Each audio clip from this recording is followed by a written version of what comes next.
ଆମର campaign start ହେଇଛି। ଆମେ ବି ସବୁ ସ୍କୁଲ वगैरह ଯିବୁ। ଆମର ଏସପି ସାର୍ ଅଛନ୍ତି କମିଶନର ସାର୍, ତାଙ୍କର ନେତୃତ୍ୱରେ ଆମର ଜିଲ୍ଲାରେ ମଧ୍ୟ ଷ୍ଟାର୍ଟ ହେବ ସାଇବର କ୍ୟାମ୍ପେନ୍।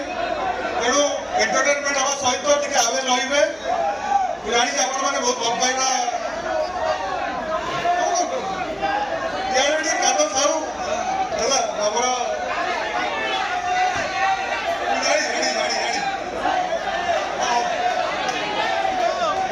भाई भी आपको डायलॉग कहे भाई टी दीपद कहीदेवे स्टेज तांकर दीपद कहीदेवे आम भी धन्यवाद दीपद कहीदेला आगे हम राति सारा आप सागर गोटे मिनट मात्र कहीदे सार को उपस्थित सार को कथा जनईदे जेहेतु मो पुलिस रे थिली मो घरे मो परिवार समस्त पुलिस तेणु आज ये मंच में सार मत किसी कहबार सुजोग देथिबारु मो प्रथमे सार को धन्यवाद देवी।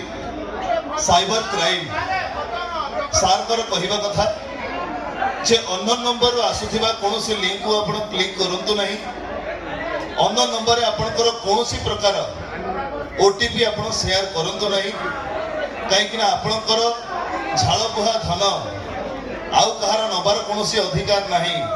तेणु अत्यंत कौन लोभरे हो कि भूल रे भी हो निजर ओटीपी कि से संबंधी बैंक अकाउंट संबंधी कौन जिनिस अन्य मानक संगे शेयर करंतु नहीं। धन्यवाद। यह हूँ ओडिशा पुलिस रो आपन को अनुरोध। धन्यवाद।